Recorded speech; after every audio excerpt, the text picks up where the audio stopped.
नमस्कार, घरगुती भोजन या चॅनलमध्ये तुम्हा सर्वांचं अगदी मनापासून स्वागत आहे. आज आपण रव्यामध्ये किसलेला बटाटा टाकून अतिशय भन्नाट अशी रेसिपी बनवणार आहोत. एकदा जर तुम्ही बनवली तर पुन्हा पुन्हा बनवून खाल इतकी अप्रतिम आहे. चला तर मग याचं आपल्याला काय बनवायचं आहे ते पाहण्यासाठी व्हिडिओ अजिबात जरासुद्धा कुठेही स्किप न करता अगदी शेवटपर्यंत पहा. वेळ न घालवता आपण लगेचच आपल्या आजच्या रेसिपीला सुरुवात करूया. सर्वात अगोदर तर इथे आपल्याला एक मध्यम आकाराचा बटाटा घ्यायचा आहे. आता हा बटाटा आपल्याला सोलून घ्यायचा आहे, म्हणजे याची आपल्याला साल काढून घ्यायची आहे. बटाटा व्यवस्थित असं सोलून झाला की आता एका प्लेटमध्ये आपल्याला पाणी घ्यायचं आहे आणि अशा पद्धतीची किसणी आपल्या घरामध्ये असते ती किसणी घ्यायची आहे आणि मध्यम आकारामध्ये आपल्याला हा बटाटा व्यवस्थित असा किसून घ्यायचा आहे. असं उभ्या आकारामध्ये किसून घ्यायचा आहे. संपूर्ण बटाटा इथे आपण असाच किसून घेऊया. पाण्यामध्ये किसून घ्यायचं म्हणजे आपला बटाटा काळा पडत नाही किंवा लालसर असा पडत नाही. त्यामुळे हा किस आपल्याला असा पाण्यामध्ये ठेवून द्यायचा आहे. पहा, अशा पद्धतीचा लांबसडक आपला छान पातळसर बटाट्याचा किस इथे तयार झालेला आहे. आता हा किस आपल्याला पाण्यामध्ये ठेवून द्यायचा आहे. याचा वापर आपण पुढे करणार आहोत. आता लगेच आपल्याला गॅसवरती कढई ठेवायची आहे. यामध्ये 1 ग्लास पाणी घालायचं आहे. सोबतच 2 चिरलेल्या हिरव्या मिरच्या घालायच्या आहेत. 1 छोटा चमचा जिरे घालायचं आहे. बारीक चिरलेली भरपूर अशी कोथिंबीर घालायची आहे आणि चवीप्रमाणे आपल्याला यामध्ये मीठ घालायचं आहे. इथे मी हिरव्या मिरचीचा वापर केलेला आहे. हवं तर तुम्ही चिली फ्लेक्स वापरू शकता किंवा लाल तिखट वापरलं तरीसुद्धा चालेल. व्यवस्थित असं मिक्स करून घेऊया.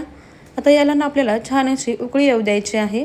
तर पहा, या पाण्याला व्यवस्थित अशी उकळी आलेली आहे. आता यामध्ये आपल्याला रवा घालायचा आहे. तर इथे मी 1 वाटी बारीक रवा घेतलेला आहे. टोटल किती रवा वापरणार आहोत ते मी तुम्हाला सांगते. गरजेप्रमाणे जसा जसा लागेल तसा थोडा थोडा करत यामध्ये रवा घालायचा आहे, जेणेकरून यामध्ये गुठळा किंवा गाठी तयार होणार नाहीत. एका हाताने रवा घालायचा आहे आणि दुसऱ्या हाताने लगेच याला व्यवस्थित असं मिक्स करून द्यायचं आहे. गॅस आपल्याला मध्यम ठेवायचा आहे, जेणेकरून हे मिश्रण खाली कढईला चिकटणार नाही. तर इथे पहा, आपलं हे जे मिश्रण आहे ते घट्टसर असं होत आलेलं आहे. इथे मी ना टोटल पाऊण वाटी रव्याचा वापर केलेला आहे, म्हणजे 1 वाटीपैकी 2-3 चमचे रवा शिल्लक राहील इतपत रवा आपल्याला 1 ग्लास पाण्यासाठी इथे लागलेला आहे. आता हा रवा तुम्ही पाहू शकता छान व्यवस्थित असं यामध्ये मिक्स झालेला आहे.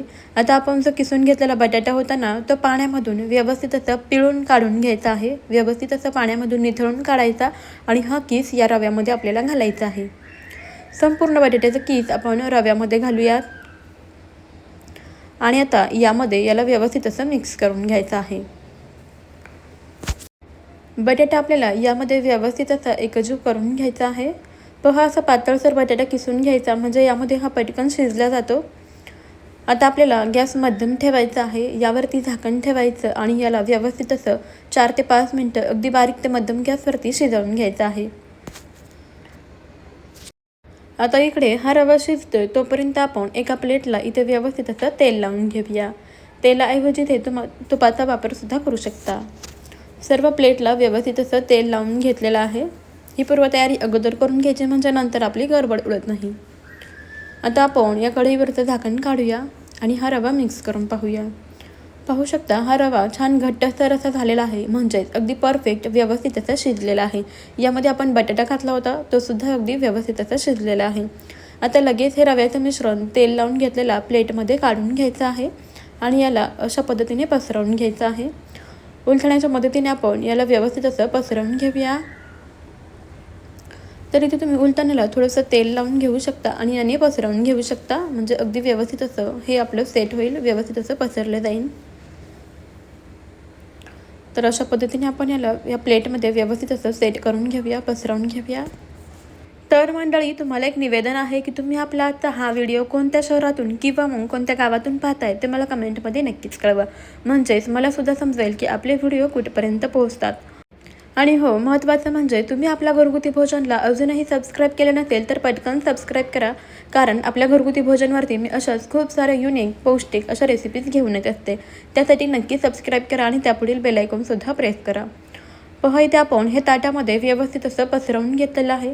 हाताला तेल लावूनसुद्धा तुम्ही याला पसरवून घेऊ शकता. आता याला ना थंड होण्याकरता ठेवून द्यायचं आहे. व्यवस्थित असं थंड झालं की आता पिझ्झा कटरच्या मदतीने याला आपण असं कट करून घेऊया.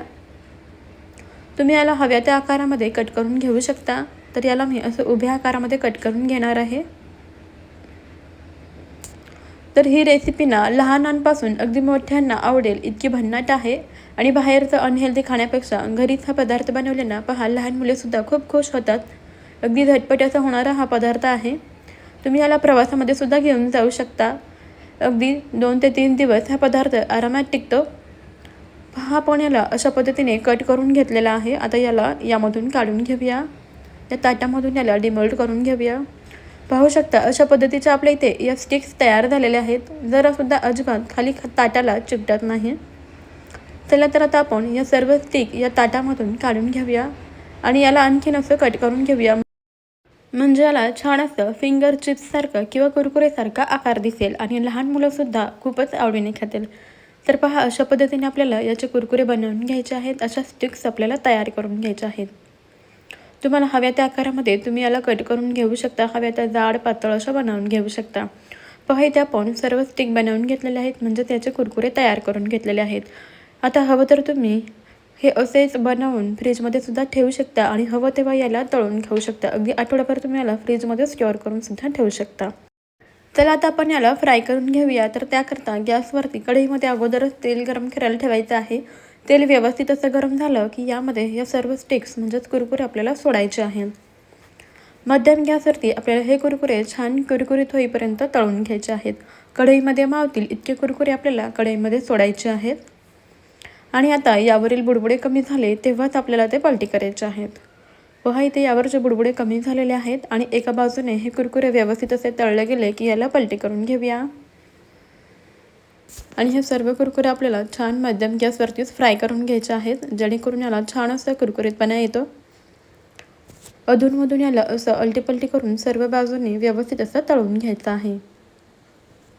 तर हे जे कुरकुरे आहेत ते अगदी झटपट असे तयार होतात. तुम्ही स्नॅक्स म्हणून हा पदार्थ बनवून देऊ शकता. अगदी 2 ते 3 दिवस आरामशीर टिकतो. जर याला व्यवस्थित आपण कुरकुरीत होईपर्यंत फ्राय केलं तर प्रवासामध्ये सुद्धा घेऊन जाऊ शकता.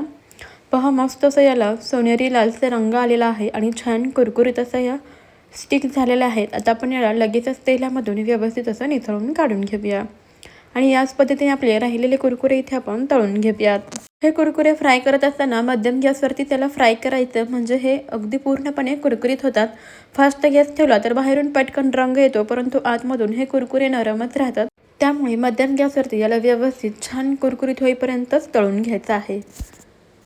तर मंडळी आपल्या चॅनलवरती मी अशाच खूप साऱ्या युनिक आणि भन्नाट रेसिपीज शेअर केलेल्या आहेत आणि त्यालासुद्धा खूप छान असा प्रतिसाद भेटलेला आहे. भरपूर असे व्ह्यूज आलेले आहेत.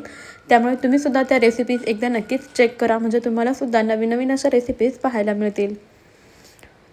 पहा इथे आपण दुसरी बॅचसुद्धा याची व्यवस्थित छान कुरकुरीत होईपर्यंत फ्राय करून घेऊया. बऱ्याच वेळा लहान मुले पहा बाहेरचं कुरकुरे वगैरे खायला मागतात. अशा वेळेस त्यांना बाहेरचं अनहेल्दी देण्यापेक्षा घरीच स्वच्छतेने बनवलेलं हा स्नॅक्स बनवून द्या. पहा लहान मुले किती आवडीने खातील आणि बाहेरचे कुरकुरे विसरून जातील. मस्त छान कुरकुरीत होईपर्यंत आपण याला तळून घेतलेलं आहे. आता लगेचच तेलामधून काढून घेऊयात.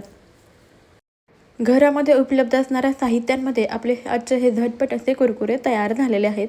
पाहू शकता किती छान क्रिस्पी झालेले आहेत, आतून छान पोकळ झालेले आहेत. याला तुम्ही मस्त टोमॅटो सॉससोबत सर्व करू शकता. तुम्हाला आपली आजची ही रेसिपी कशी वाटली मला कमेंटमध्ये नक्की कळवा. आवडली असेल तर एक लाईक नक्कीच करा आणि जाता जाता आपल्या घरगुती भोजन या अस्सल मराठमोळा चॅनलला जरूर सबस्क्राईब करा. त्यापुढील बेल आयकॉनसुद्धा प्रेस करा, म्हणजे आपल्या येणाऱ्या नवनवीन भन्नाट आणि युनिक अशा रेसिपीचे अपडेट सर्वात अगोदर तुम्हाला मिळतील. व्हिडिओ तुम्ही अगदी शेवटपर्यंत पाहिलात त्याबद्दल तुमचे खूप खूप धन्यवाद. चला मग बाय बाय.